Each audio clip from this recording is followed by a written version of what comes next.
Fatos e versões.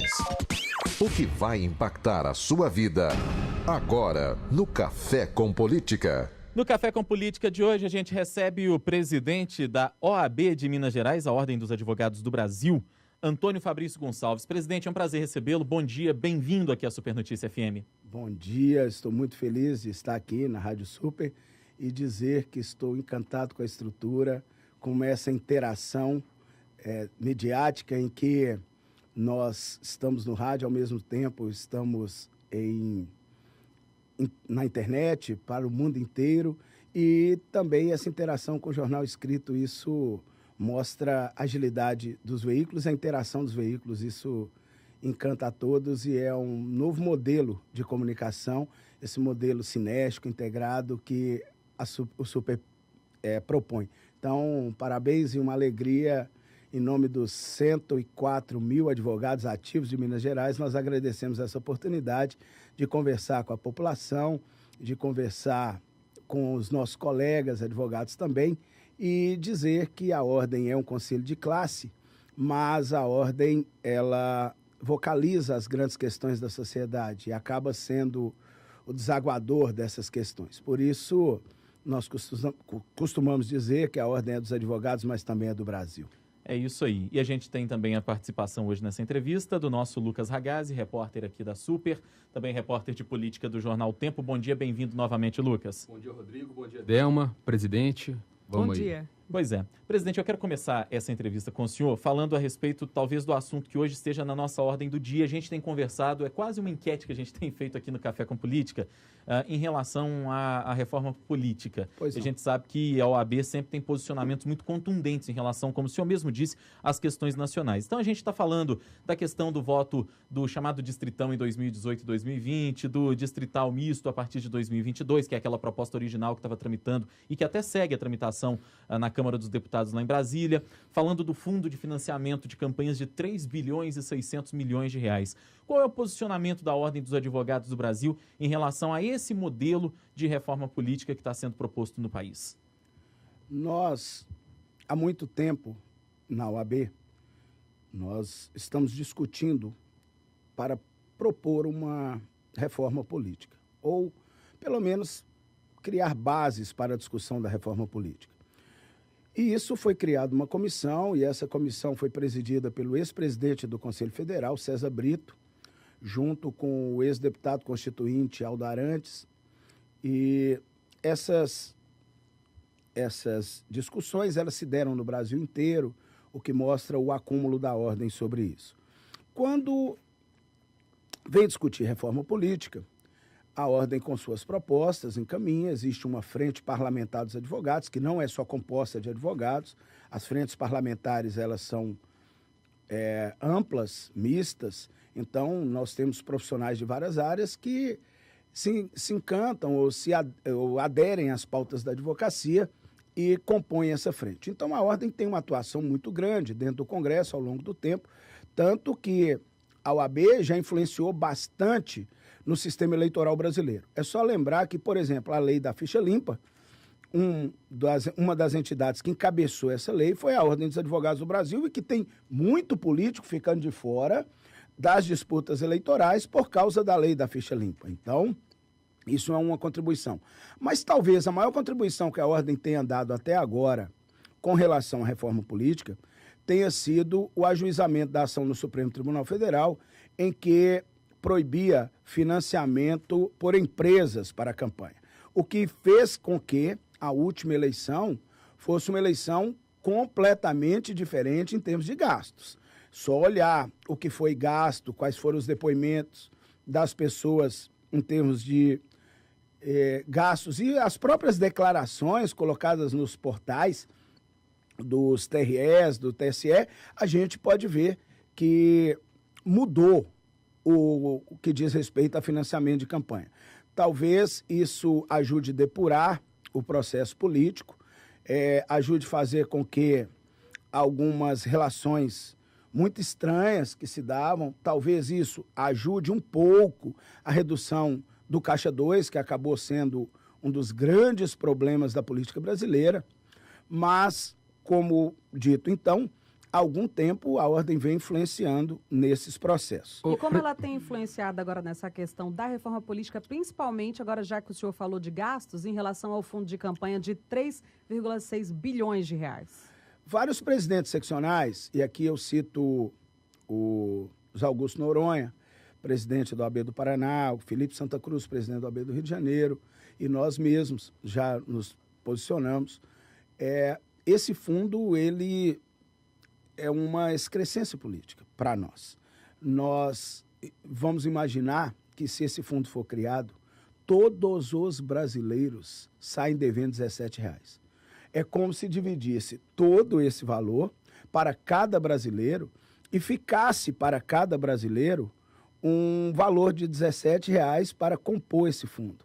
Então, o acompanhamento que nós temos feito, parece que essa proposta de fundo ela perde força, vem perdendo força, e a ordem tem caminhado e tem se posicionado contra isso. Agora, presidente, existe algum tipo de retaliação? A OAB tem se mostrado muito combativa, né, nos últimos anos, ingressando com pedidos na justiça. Esse que o senhor citou também contra o financiamento de empresas é um bom exemplo. Existe uma retaliação por parte de gente poderosa, de governo, contra a ordem? É muito engraçado, porque sempre que a gente encontra, às vezes, um político tradicional, eles chegam para a gente e dizem assim: olha, muito obrigado pela contribuição da ordem, quero saber quem vai financiar a minha campanha agora. Acabou o financiamento por empresa, mas às vezes dizem que, por a ordem se posicionar nessas questões políticas, vários pedidos da ordem, como, por exemplo, existe uma coisa que é muito debatida, que é a questão do exame de ordem. O exame de ordem é uma prova que existe no ramo do direito, existe no âmbito da Ordem dos Advogados, no sistema OAB, uma prova unificada, que o estudante, ao terminar o curso de Direito, ele se submete a esse exame. Não é um concurso, porque não tem vagas limitadas, todos que forem aprovados se tornam advogados, mas existe uma gama de profissionais, uma gama de advogados muito grande, de bacharéis em Direito, desculpe, que são formados, mas ainda não têm a aprovação do exame de ordem, que não conseguem aprovar. Então, às vezes, vez por outra, dizem assim: olha, se o AB continuar interferindo ou se posicionando nos processos políticos, vão acabar com o exame de ordem. E acabando com o exame de ordem, hoje nós passaríamos de 1 milhão de advogados, com certeza, para 3 milhões de advogados, com pessoas que não têm um mínimo de qualidade. Porque o exame de ordem é uma prova que mede, em termos médios, o que aquele estudante precisa para se tornar advogado. E nós estamos trabalhando muito, muito mesmo, para a qualidade do profissional. Porque o mau profissional vai trazer um prejuízo muito grande para quem vai contratá-lo. Então, o senhor Eduardo Cunha, quando presidiu a Câmara dos Deputados, ele tentou de diversas maneiras acabar o exame de ordem, como retaliação, sim. Como retaliação. Eu vou dar só um exemplo. Ele tentou tantas vezes acabar com o exame de ordem que existiu uma MP sobre os portos, modernização dos portos, e ele colocou um artigo sobre fim do exame de ordem como pertinência temática para se tratava de trabalho. Eu lembro que, na época, o assessor parlamentar ou o diretor parlamentar da UAB era o então advogado Eduardo Pugliese, que hoje é desembargador do trabalho em Pernambuco, e o Pugliese ligando louco para o presidente da OAB na época, dizendo: olha, entrou na MP dos portos. Então, ele não tinha limite para acabar com o exame de ordem. E dizem que uma das coisas que fez com que ele virasse seus canhões contra a Ordem dos Advogados foi o fato da Ordem não ter aceitado que ele fosse o relator do Código de Processo Civil, até porque a formação dele era engenharia. E ele queria, ainda assim, ser o relator do Código de Processo Civil, e nós entendíamos que era um engenheiro. Então, esse tipo de combate, de retaliação, às vezes sim acontece. Bom, presidente, agora falando um pouquinho até da área mais específica do senhor, a gente está em vias aí de ter o início da reforma trabalhista no Brasil, já aprovada, sancionada pelo presidente Michel Temer.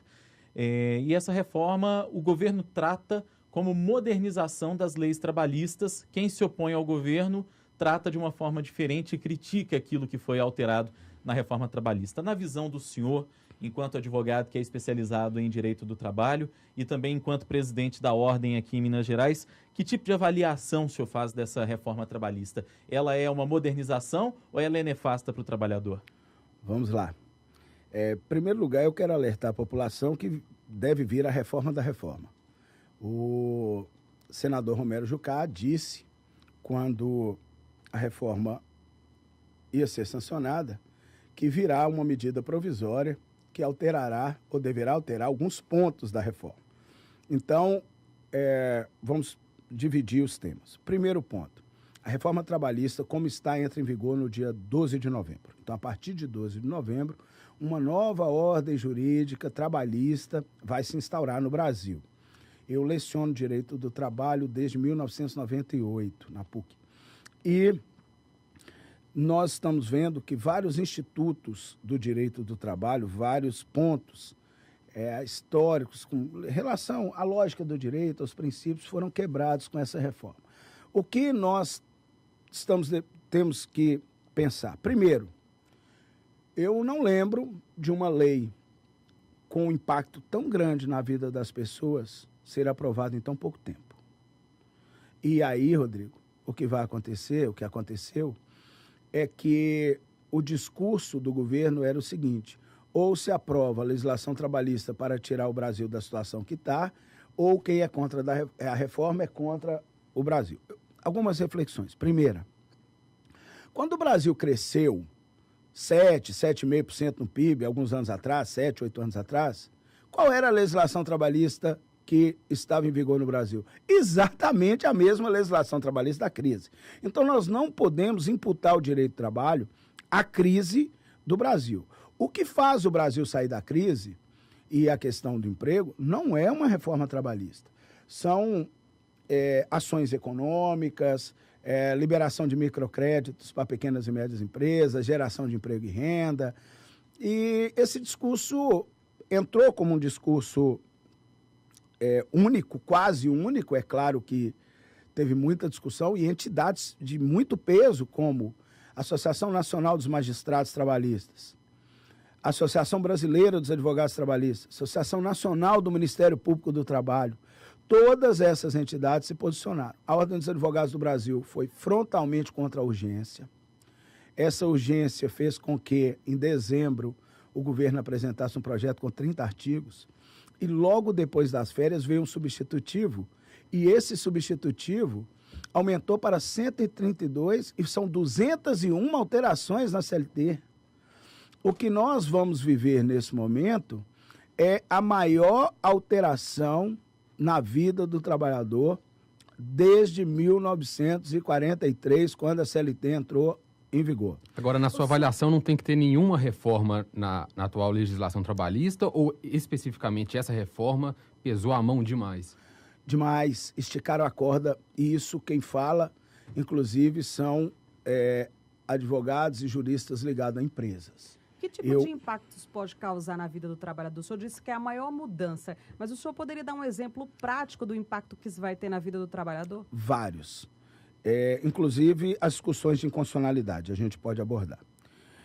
Hoje, o trabalhador, quando é dispensado de uma empresa, quando é mandado embora, ele, com mais de um ano de casa, ele é obrigado a ir a um sindicato. Esse acerto rescisório, essa rescisão contratual, popularmente chamada de acerto, ele é feito com um profissional do sindicato que vai aferir as verbas, se foi pago corretamente, se há algum prejuízo daquele trabalhador. Uhum. De agora em diante, se o trabalhador tiver um ano de empresa, 2, 10, 40, essa rescisão é feita na própria empresa. E mais, com a liberação de tudo, com plena e restrita e geral quitação. Outra coisa, e que anteontem foi abordada a inconstitucionalidade disso. Hoje, o trabalhador, de modo geral, ele é tratado como parte mais fraca da relação, que é o que a gente chama no direito de hipossuficiente. Também é no direito do consumidor. Ele tem justiça gratuita pelo salário dele. Agora, mesmo sob a justiça gratuita, se um trabalhador perder uma mão, por exemplo, e tiver que haver uma perícia, o trabalhador vai ter que custear o valor dessa perícia, ser condenado para pagar a perícia. Então, imagine alguém que trabalhou numa empresa 2 anos, que tinha um salário de R$ 1.500, é dispensado, não recebe acerto rescisório, sai sem 1 centavo e tem que pagar uma perícia, mesmo com a justiça gratuita, e pagar as custas. Essa ação está com o ministro Barroso e ele já abriu para que se manifestasse, para que ele possa julgar a inconstitucionalidade ou não. Mas, olha, são tantas perdas que eu posso elencar aqui algumas. Hoje, quando alguém trabalha num local de difícil acesso, vamos supor que aqui na região de Belo Horizonte, alguém trabalha em Macacos, e lá tem local que não passa ônibus. Esse trecho não coberto por ônibus, ele vai receber o chamado horas itinere, que é o deslocamento casa-trabalho, trabalho-casa. Vai acabar as horas itinere. O pior que eu acho, criaram uma regra que mulher grávida pode trabalhar em local insalubre. Hoje, a gestante e a lactante vão poder trabalhar em posto de gasolina, por exemplo, ou em hospitais, em locais onde tem contágio de vírus. Então, são pontos que realmente qualquer pessoa pode defluir e vai concluir que isso não vai fazer aumentar o número de empregos. Nós entendemos que pode haver uma diminuição do número de ações trabalhistas, mas existem vários e vários pontos que podem reduzir o direito de trabalho. Agora eu quero deixar o ponto principal, que é o que nós chamamos de negociado sobre o legislado. O sindicato passa a ter uma força ainda maior do que ele tem. Ao mesmo tempo, acaba a contribuição sindical obrigatória. E, de agora em diante, o sindicato pode negociar abaixo da lei. Hoje, os acordos coletivos, as convenções coletivas das categorias, em regra, o que nós percebemos é que se negocia acima da lei. Então, a convenção é melhor do que a legislação. Agora, um adicional noturno, por exemplo, quem trabalha de 10 da noite às 5 da manhã, recebe 20% a mais sobre o valor da hora normal. Se o sindicato negociar que esse 20% pode ser abaixado para 2%, assim será. Então, nós temos vários e vários pontos em que a negociação do sindicato pode ser abaixo da lei. Isso foi tentado no governo Fernando Henrique em 2001 e não passou. E voltou agora e foi aprovado. Presidente, realmente, por tudo que o senhor falou aqui, realmente é uma reforma preocupante que todos os trabalhadores têm que ficar atentos e ver como é que pode fazer, se é que há como reverter essa situação. Mas o nosso tempo está quase acabando, mas a gente ainda quer tratar de um outro assunto com o senhor, que a OAB, em nível nacional, está pleiteando aí o impeachment do presidente Temer e tem pressionado o presidente da Câmara, hoje presidente em exercício da República, Rodrigo Maia, para desengavetar esse pedido. Qual que é o posicionamento do senhor da OAB aqui em termos de Minas Gerais? Esse pedido de impeachment, ele foi embasado primeiro nos posicionamentos das OABs do Brasil inteiro. As 27 OABs se reuniram e elas se posicionaram. Das 27 OABs, só o Amapá é que votou contrária à apresentação do impeachment. E as outras 25, à exceção do Acre, que os conselheiros não tiveram voos para Brasília, todos se posicionaram em favor do impeachment.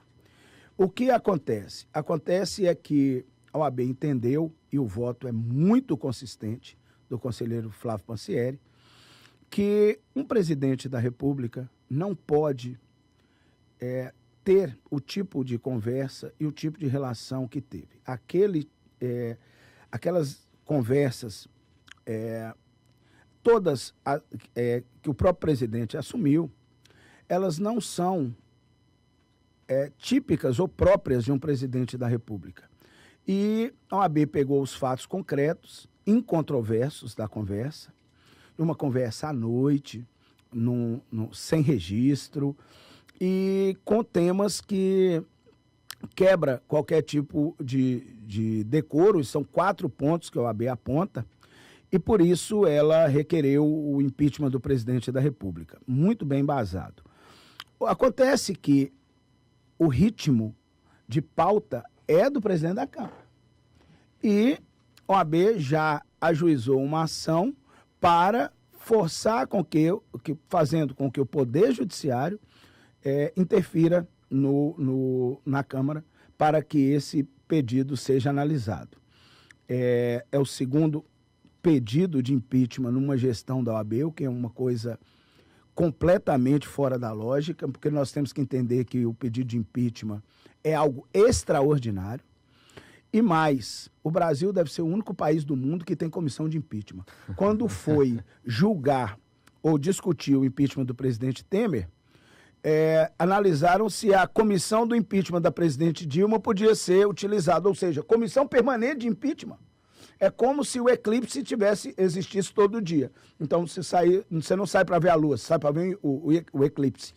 Muito bem. Presidente da OAB de Minas Gerais, Antônio Fabrício Gonçalves, gostaria de agradecer a sua entrevista, a sua vinda aqui, a sua visita à Super Notícia FM. Foi um prazer recebê-lo. Muito obrigado e agradeço muito. Um prazer, Rodrigo, Delma e Lucas, falar com vocês. Estamos sempre à disposição e a Ordem dos Advogados, ela continua sempre representando os advogados, lutando em favor da classe, de respeito da advocacia, por melhoria do judiciário, dialogando com o Tribunal de Justiça, mas sempre trabalhando em favor da sociedade, vocalizando as questões da sociedade e encaminhando, porque esse é o nosso dever constitucional, a OAB é a voz constitucional do cidadão, e nessa gestão nós temos trabalhado muito nessas duas frentes, na frente da advocacia e nas questões da sociedade, porque nosso trabalho é a nossa conquista.